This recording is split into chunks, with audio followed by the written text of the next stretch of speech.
Hey, friends, and welcome. My name is Felice Gerwitz, and this is an episode of Vintage Homeschool Moms. Have you ever wanted, or do you have a homeschool student who has dreamed of a career in the film or arts? Well, today's guests are going to get us started. So I've got David Alford and Joseph Stam from Cross Purposes Production with us today. Welcome, guys. And, David, start with you. Tell us a little bit about yourself. Well, I am a homeschool dad. I've homeschooled all three of my kids since they were in kindergarten. Had been a Wow. public teacher before that, and Mhm. we ended up in a family situation where my wife was going to go back to school, and so we decided, I was teaching 150 teenagers in public high school a day. I can handle one 2 year old, and boy, was I wrong. I Right? would just lay, I would just lay there and sob on the couch after going, this is so hard. but but my muscles got a little stronger as I got a little older and I started homeschooling my kids. And so after that, my wife started her medical practice and we moved out here to Southwest Virginia, which is where we're at now. And in that time, I worked, continued homeschooling, but also worked at a professional theater here in the area as an actor for about 7 or 8 years. And I ran a youth educational drama program for the kids in this area. And so taught Wonderful. a lot of different kids, theater art skills and public speaking skills and things that kind of get them up on a stage, kind of help them get over stage fright. Hmm. And we had a lot of kids in that, and a lot of public school kids and homeschool kids were all kind of mixed into it together. And Joseph was part of that program. So when my tenure at the theater was starting to kind of wind down, I decided I wanted to do something different. I started writing a play that I was going to put into a local playwright competition. And so as I wrote that play, I started finishing it and thinking, this isn't really going to work on a stage. Maybe this would work as a film. So I talked to some people, some friends of our family I knew had done short films, kind of faith-based short films in the area, and said, guys, is there any way we can do this? I don't know how, but how do we do this? And they said, oh, yeah, we can do it. So we took the script and we shot it over a long weekend, and that was Cross Purposes. It was our first short film, and it Wow. got picked up and by a distributor, and it's been distributed globally around the world over the last 5 years or so.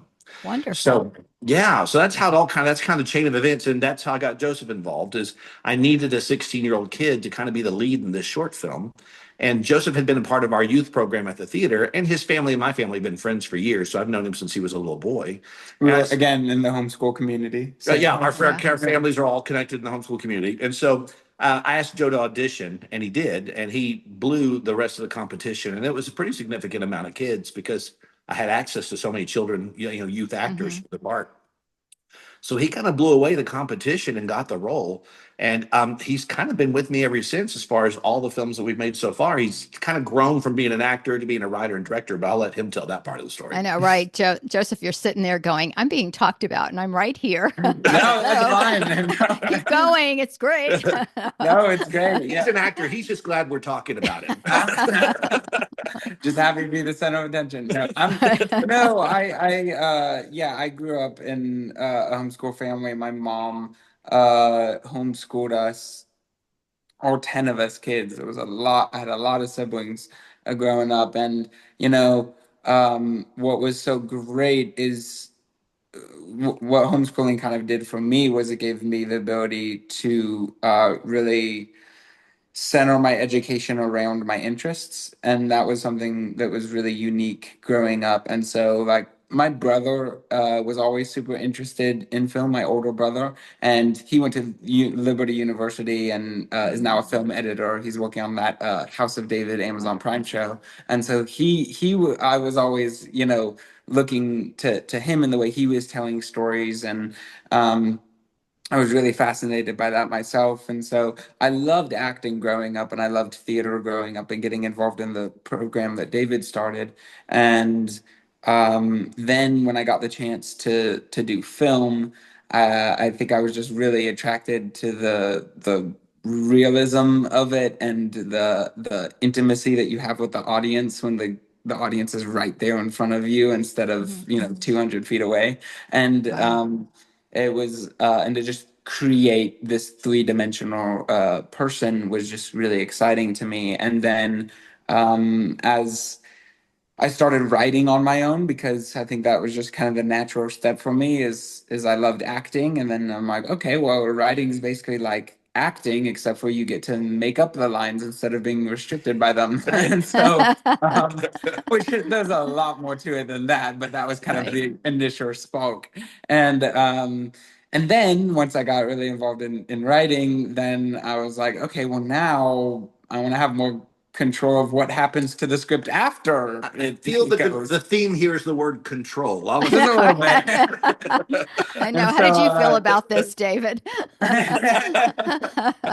We like what you're doing, but I think I can do it better. Typical homeschooler, by the way. Way to go. Well, that's how this has rolled for about 5 years. no, no. I mean, No, it's it's so just great. No, it's it's great, Joseph, because I love this because, while we laugh and say it's a typical homeschooler, I think what homeschooling does is gives you that ability to say, I can do it. And if I don't, Mhm. at least I can try. And you've got Yeah. the community behind you with your parents and, Mhm. other homeschoolers. And then, what you've done, David, that's just beautiful, that you've continued on. So you've done some writing as well then. Yeah, so I mean, I'm just going off of what you just said. I mean, David's created so many opportunities for, not just me, but so many people in the community and so many homeschoolers in the community, just creatively and just artistically, and through the theater program that he started, and so that's really important, and so I've been very grateful for that. But yeah, I kept writing, and I've written on a couple of our feature films now, and then have written and directed some short films as well, and just kind of kept on with that. And so I love all aspects of filmmaking in front of the camera and behind. So, you've pretty much answered number one, two, and three on my list here, which is We're, fine. So we we're talked no, for a while. We can Yeah, yeah, keep yeah. going. just hit It's play, so and you can take a break. We'll just chat yeah. to ourselves for an hour. We're No, it's great because that was one of my questions was, so how do you nurture your passion for storytelling and, and what lessons? And I think my daughter and I wrote a series of novels. I had written some homeschool curriculum and, it was go up in front of a group of people, talk, they buy your book, and then you go home and your daughter's like, well, I can do that too, Mom. I want to write a novel. And I said, well, we've never written a novel. I don't know how to write. I had actually started writing a novel before my first child was born, and I have an education background. And I got rejected like 500 times. And it was, you are too verbose. You should think about getting out of children's fiction and get into adult because I had too many words. So I didn't know there was a word count. And so I'd already tried and taken this course and everything on novel writing. And so I said, I don't know, Christina. And she goes, Mom, that's why I said this earlier. Mom, we're homeschoolers. We can do anything. And I'm like, yeah, we're homeschoolers. We can. So we wrote a series of novels. And it's so funny because I always wanted them to become films. So we'll have to talk at some oh, point. we'll Yeah. talk after we hit stop. Yeah, Okay. yeah. But one of the things when I was writing it, my husband said, that would be really expensive to do in a film because I used to always say I'm kind of picturing it. And I think that's how it is with storytelling that you see the video, right? You see Yeah. the action happening and then you just kind of distill it into words. And one of the things I like about books and storytelling is you can give like one of the things we did, and I don't know if you do that in your writing, but when my daughter, I was okay stalling. So when she hears that she's an adult now, homeschooling her 9 children, by the way, Oh, and she's going to goodness. be like, "Really, Mom? I never knew that." But I had her write like so. She had a set of characters. So I had to write everything about that person. I wanted to know their favorite color, what kind of ice cream they. So it was stalling to get her to understand her character because not everyone can like vanilla ice cream, right? And you have to like shape a personality on paper before you can put that person in a scene because then you're going to be like, yeah, Anna's at the ice cream shop and she likes vanilla, and the other child whose name is Christopher, I think, which is one of her kids' names. But he liked, I don't know, sherbet instead. But it's just that kind of thing to have her understand what motivated that person and why they did what they did. And while she was busy with that, I'm like frantically researching how to write a novel, you know, you know, and that kind of thing. And we did well. She actually outsold me at conference, so it went Wow, well. And they're that's still out great. there. We're in the process of revamping them now and bringing them up to date. But storytelling, how does that come into the film and the acting portion Mhm. of it? Well, I think what's Yeah. fun is that was with having a theater background is we both had a lot of experiences in front of audiences Mhm. and Okay. doing written and seasoned plays that have been kind of tried and true and proven over years. And so you get a chance to kind of watch how your delivery of those lines and how your intonations and your body language, how it how it interacts with a live audience, and you get immediate feedback. And so an Hmm. audience will either laugh if you say it a certain way, or they won't if you don't. And then so you find yourself Right. learning over the years what speaks to an audience and what doesn't. And I Mhm. found that to be incredibly helpful in transitioning into film, because with film there is no audience and there is no feedback until a year and a half later when you're sitting in a theater full of people and all of a sudden they're watching a story you made a really long time ago and wrote even longer ago. Yeah. So that feedback is so delayed that theater experience really has helped us, I think, to appreciate and understand what speaks to an audience. And I think that's why our films have been pretty well received, is because people laugh at the points they're supposed to, and they think in the points that they're supposed to. And I think that's been that history has really helped us a lot along the way. Yeah, absolutely. And one thing I find really tough about novel writing, what you're talking about, is you kind of have to be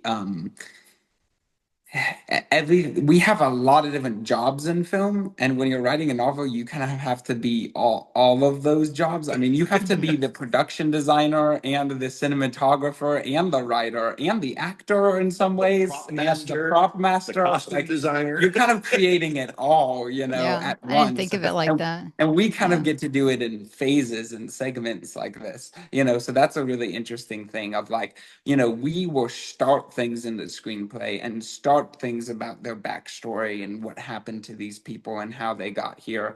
And then it's really fun taking it as an actor, since I've been able to do both. Like this, our most recent film, Searching for the Elephant, I got to write on it and then act in it.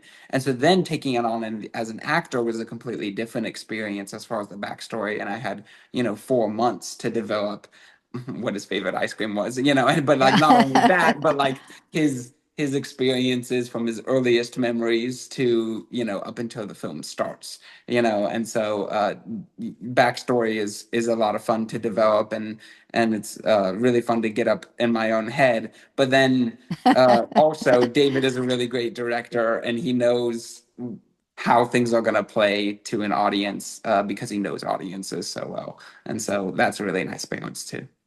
That's really good. It's so funny because we did mess up, and this is one of the things that will be edited out.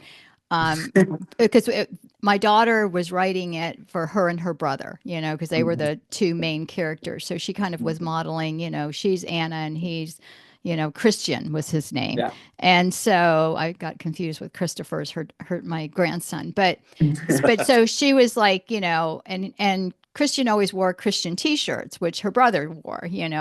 And I was going, but you named him Christian and it's a Christian t-shirt. That's a lot. And no, but I like that name. Okay. But one of the things we did was we described what Anna was wearing. So we didn't realize that when boys were reading it, they're laughing hysterically, where this is not supposed to be a funny part. But they were just like, what is this? So one of my friends told me this.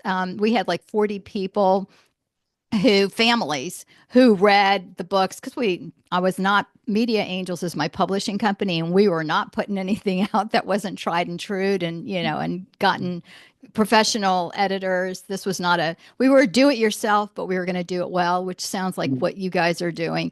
But but apparently we said, Anna was wearing a crisp white shirt tucked into her khaki shorts, and the boys were rolling on the ground thinking that was hysterical. And we're just like, what? We want to know what she's wearing, you know? And so my friend said, when we were reading it out loud, the boys are laughing, and so that's one of the edits that will come out of this newer edition. We won't be discussing Anna's wardrobe.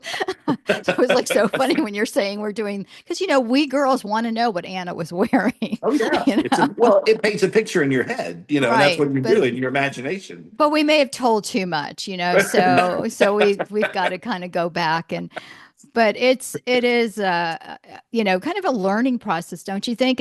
And so you mentioned Joseph searching for the elephant, and so the focus is faith, which I love. And you're telling a story, but it has a purpose. So how do you see homeschool families using projects like this to spark conversations within their home? Hmm. I think there's so many conversations to be had about family in this film. I mean, and the ways that families isolate themselves from each other, members of the family do.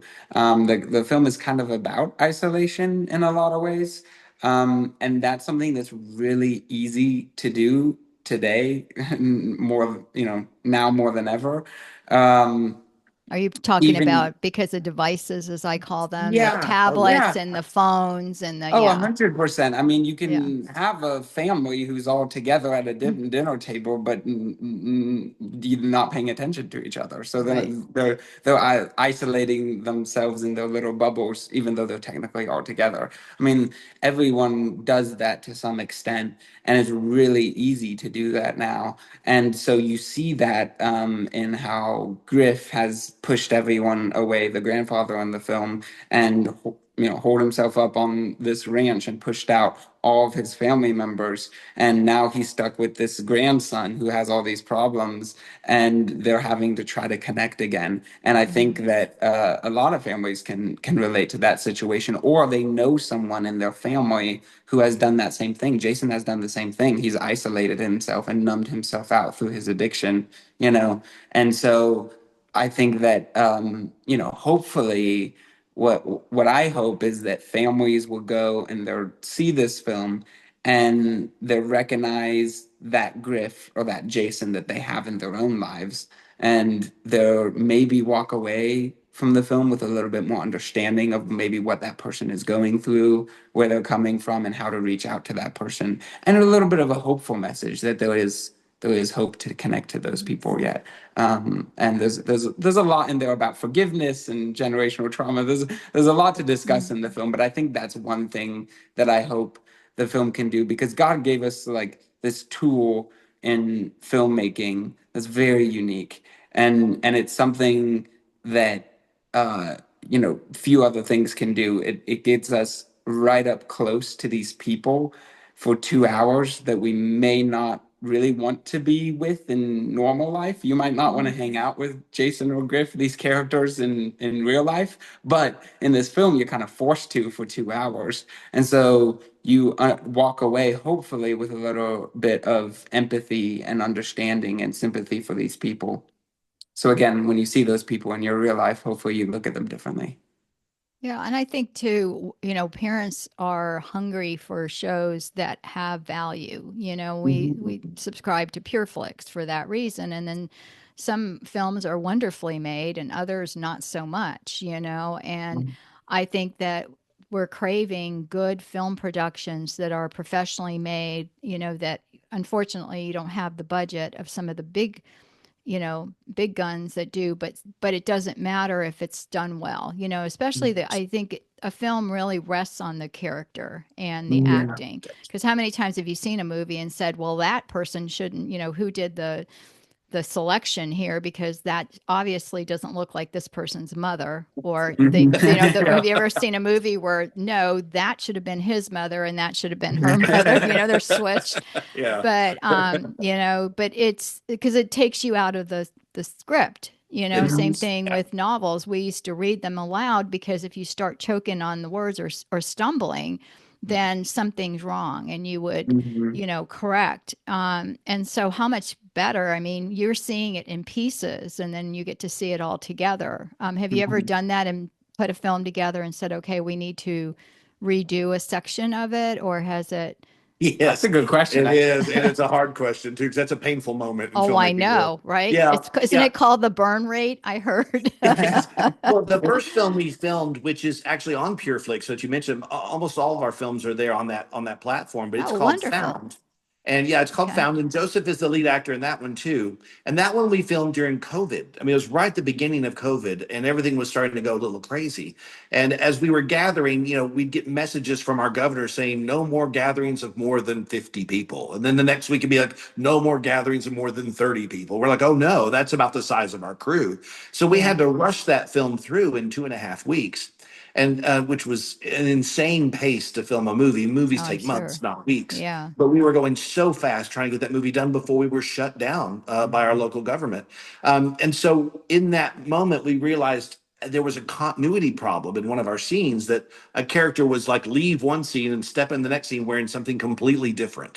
And we had someone in charge of continuity. We're Yeah. like, normally, most of those things were caught, but we were going at such a rapid Right. pace that we realized we'd have to go back and reshoot some scenes or shoot a couple of additional scenes to find a way to make those scenes connect logically. Hmm. And so we went back for a couple of days at the end of it and was able to gather But those scenes but to then make it it work. ended up not just being logistics, because then it as I remember, it made us face kind of just some narrative problems as well in the film, in that portion of the film, and that we kind of got to go back and rewrite some scenes, and we reshot some scenes Mm-hmm. that we were kind of like, okay, we're kind of skipping over a couple emotional beats here that we're not quite hitting.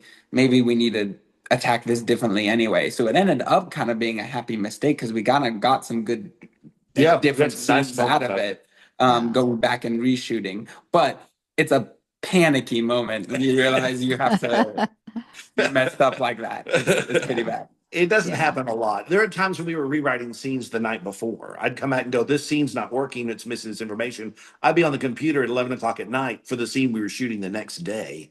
And I'd have to walk in and go, here, actors, here's some new lines for you to learn. And they're like, oh, Yeah. they'd spend the morning before we'd start shooting, learning their lines so they could jump in there and start doing it. It's a panicky thing. It doesn't happen a lot, but it is part of filmmaking. Yeah.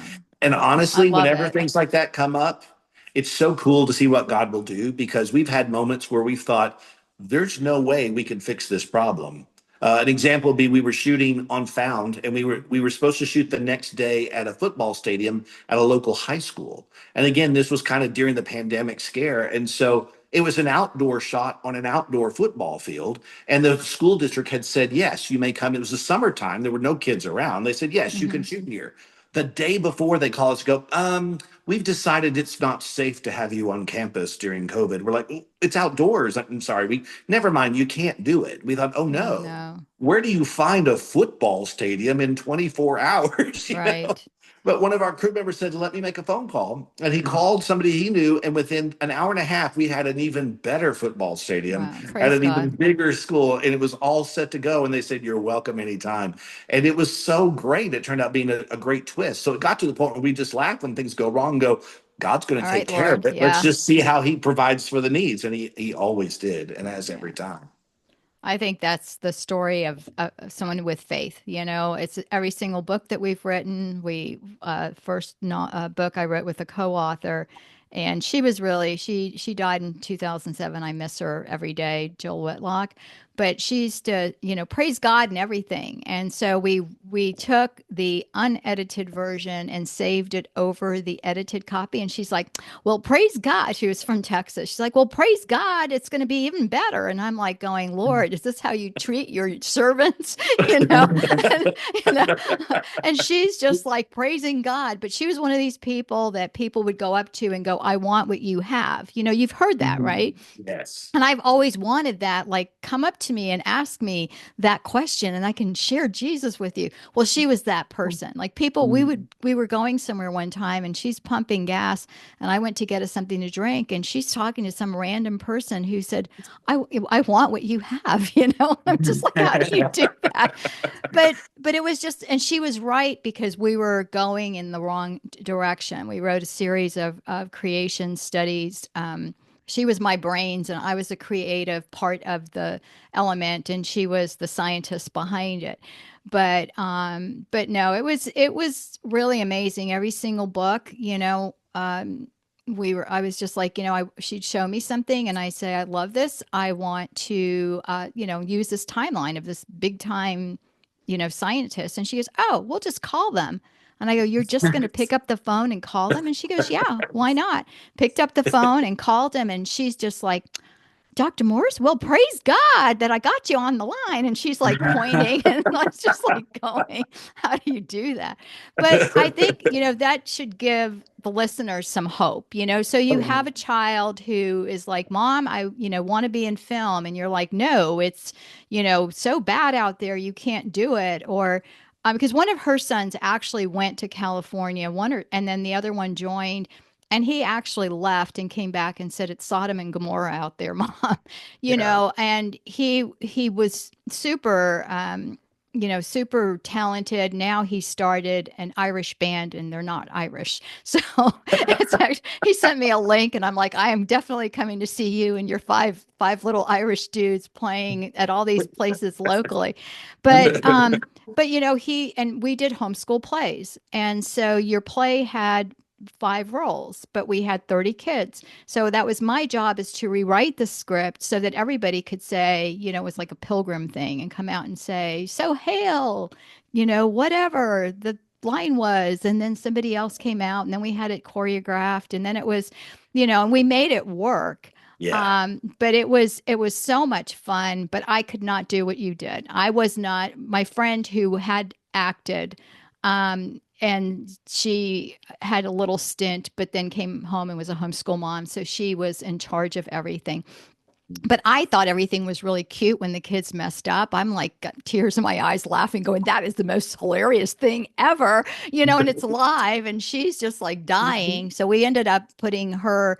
What do we do with? Oh, I think we put her in the back and I could sit in the front and just smile at the kids because, they panic when the person's like going, what are you doing? And I'm just like going, the parents are going, that was so great. Did you see him steal her bat? And I go, yeah. And it all worked out. But of course, we were not a professional production. So you've got a parent whose child is interested in theater and film. What do? You guys must have some wise words of wisdom. Well, that's the great thing about filmmaking now is with phones the way they are and equipment the way it is, anybody can make a movie. I mean, truly, anyone can Right. tell a story on video. Any kid can operate a phone 10 times better than you and I probably can. And they can Right. make it, they can make some pretty nice video footage. And the editing software is out there. You can get it free online. Everything you need to make a movie is right there. All we did was reach out into our community and ask people if they had knowledge and talk and say that you want to do it and don't be afraid to say you want to do it. Because you'd be surprised how many people go, oh, I want to do that too. And the next thing you know, you've got a little team ready to work hard. And granted, you're going to start off with no money, but you've got resources around you. You've got people have houses and buildings and businesses that they will let you shoot at. You've got clothes you can borrow from people. You've got scripts you can write yourself. Everything you need is right there in your house with your friends and family. And that's how we started. In my first film, Cross Purposes, we shot that film for $9,000 and we paid everybody a little something for what they did. And that film, like I said, went on and got picked up by distribution and is now distributed around the world. And so that led to 3 more feature-length films coming out for us that we've just Wow. kind of taken the money from one project and put it into the next and put it into the next and put it into the next. And that's how we've grown over the years. And we started with almost nothing. You may say $9,000 was a lot of money, but that's just the amount of money we had. If we had to shoot it on less, we would have shot it on less. But Right.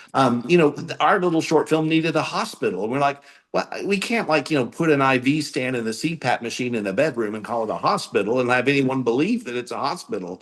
So we did the unthinkable. We went to the hospital here in the area and said, is there any chance we can shoot our film in your hospital? Thinking they're going to say, No, Right. but they didn't. They came back and said, you know what? We have this entire wing that we have no nurses for, and that entire wing is closed. So if you'll be Wow. quiet, you can shoot in there. And so they gave us a hospital wing to shoot our little short film in. And by golly, it looked like a hospital. So, Because I was. You'd be surprised, yeah, what's out there. On that was true for all of our locations, just going out and asking people, and they're like, Because oh what can yeah, they say? No, right? I yeah, mean, that's the yeah. worst that and could most happen. don't. Most don't. We've They're had like, restaurants given to us for this free, restaurant was hospitals. closed on this day, just come Yeah, in and we're closed in this restaurant. Come shoot on that day. We're closed, and yeah. that's fine. People were We happy to do it. went and shot in a jail that had just been emptied, and they had been moved to a different Yeah, facility, and high so security prison, like 250-person maximum security prison, just empty. empty. And Wow. so we went in there for Searching for the Elf, and we shot some scenes in there. It was very surreal. So yeah, you'd be surprised when you start asking around, what you can find, and all the resources that are out there. And I would also say that, you know, people will look past a lot of production quality errors, and low production quality, if your story is that good, and if your characters are that good, and True. if they're that invested in the story, you'd be They won't surprised at what notice. people don't pick up Right. on, Or they but don't they care. don't They care just don't care. because they're Right. just so invested in what Right. you're doing. So it really all starts on the page. If it Hmm. ain't on the page, it ain't on the stage. That old saying, like that, it's I never very heard true. that, but that's kind of Yeah, cool. yeah. It's like it's I think it was Steven Spielberg, but no, I think he was quoting someone else actually. But yeah, it's just it all starts with story, and it all starts with character. And if people are really invested in the story that you're telling, you'd be surprised at how they'll jump onto the creative process, and you'd be surprised at what they'll look past as far as production Yeah. quality if you really care about what you're trying to tell. And I would add to that that actors are key. And I think this is part of I the reason agree. we've been successful is how many times have you watched, particularly a faith-based film or a Christian film, and you're chugging along and you're enjoying the movie, and all of a sudden someone comes on the scene who can't act their way out of a paper bag. And all of a Hmm. sudden you're just completely not believing the story anymore and you're kind of taken out of it. And Right. I think it's better to have fewer characters and better actors if that's what you have access to. And I appreciate that a lot of independent filmmakers are like, I got Aunt Peggy to play this person, and Aunt Right. Peggy, sweet thing that she is going to come play it. But poor Aunt Peggy's never acted a day in her life. So I would say spend your time and energy finding the best actors you can find. We're blessed here because we have a professional theater here that has a permanent company of actors that have been acting for many, many years, often together. And but that's the theater I worked at when we first came here. So I know about 15 or 20 professional actors that are right here in our Yeah, you're community, and really many of them blessed. and they've Right. been willing to be in the movies and do them with Right. us. And so because of that, our caliber of acting in our films is a lot higher than most independent Christian films. And I think people like Joe who have such a gift, I think the reason we can do that is because of that blessing of having those actors around. And we've been really particular about who we put on screen. And I think That's that's helped good. keep our professionalism up a little higher than the average Christian film. And I think that's Hmm. what's gotten us the most attention. So do pay close attention to your actors. That makes a huge difference. And Well, less can be more in that. Less can be yeah. more. Yeah, Yeah, well, definitely. I'm excited because we're going to put that PureFlix to work now. I had bought it, mainly because I have grandkids, and so they have their own. I bought two, one we have and they have, so when they can come over, they star the movies and share them with me, to say. So we have two accounts, but we log into one, but we bought two PureFlix just in case we're sharing. But no, I like to support good things, and I think people look for that too. Where can we put our money? Because like Angel Studios I was one of the angel investors a long time ago for Mhm. them. So, it's what we look to do if you can do it. People are interested in supporting things, whether it's buying a streaming service that has good Christian content. And I always, as a homeschool family, and I'm sure many of my listeners uh, know that it is so important for us as parents to make sure that we've watched a film before we show it to our kids, even if you've watched it young. My husband and I were watching things, and we said, "Oh, this would be a good movie to show our kids." And like it got started, and like, "Oh my gosh, I don't remember that scene in there." And you're I've done immediately, that too. Yeah. yeah, or you're screaming at my kids. They're adults now. My youngest is 25 and he's actually in the military. And so he goes, we're going to watch. He wanted us to watch. It was some war movie and I'm like, do we have to? And it's like, yeah, dad will like it. And in the middle he goes, everybody close your eyes, or something. And so he was making fun of me and it was not a bad scene. I think they were kissing, but he was just like so funny. And he goes, don't worry, mom. I always think of you. You've scarred me for life because I used to scream at everyone, close your eyes. um, you know, but, um, but yeah, you don't know that. So it's so nice to meet you guys and to find good content from good families that understand homeschoolers. And so, a couple of things. Anything that we didn't cover that you want to say to the audience, and then I also want you to share. I've got some of your links that I was sent. I'll put those in, but anything you would like the audience to know. Um, you know, as far as our films go, we're really proud of each one of them, and we're excited that they're available on PureFlix and other platforms, which I guess like Amazon Prime and Okay, Tubi and places like that, and Apple TV has them as well too. wonderful. I do encourage people to look at our films first. They are family films, but there's sometimes they cover some hard things, and they're maybe a Hmm. little bit better for older, like teenagers Right. and parents to sit down and watch. Found is great for all ages. It's even Yeah. got a trained hamster that my son had do tricks on the film. It's very entertaining. And that hamster was good. That hamster got it in the first take. Professional. Is a true professional. That hamster was a Right. pro by the time my son was done Hilarious. training him. Yeah. But some of the other movies are, about hard family issues. And we do that because we want to tell stories that feel real to the Hmm. people who watch it. And people who are not raised in Christian environments will see it and go, yes, that's like my world. I see what you mean. And so it's important to us to include the hard things in life. And not everything has a perfect bow at the ending because life doesn't always throw us that. And we think that's Right. important in authentic storytelling. And we want to be storytellers that people see the world they live in and therefore can identify and believe with what we say about God as well. We Wonderful. want God, we want our God to live in a real world with them, and we want Him to recognize Him that way. So, yeah, we do encourage people to look at the films ahead of time. Like I say, Joe's in most all of them, and we put him through the ringer. I think we've made him a cancer patient. We've given him autism. We've given him a drug addiction. He's done it all, but Wow. he's Way to go, fantastic. Joe. He's fast. Look at you now. Yeah. But he's brilliant in all of them, and I think you'll enjoy watching him a lot. Wonderful. Well, that's exciting. I'm really excited to meet you, and I have to tell you, I do very few interviews, so you guys made the cut. I every once in a while I get a lot of authors and that wrote all these books and things like that, but no, this one really piqued my attention because I know that there are people out there that are interested in film and just think, well, we're kind of not in a drama, school, because I know there are some schools that are drama schools, but then Mhm. you don't know what you're going to get in those situations either. Mhm. So Yeah. it's so Yeah. wonderful.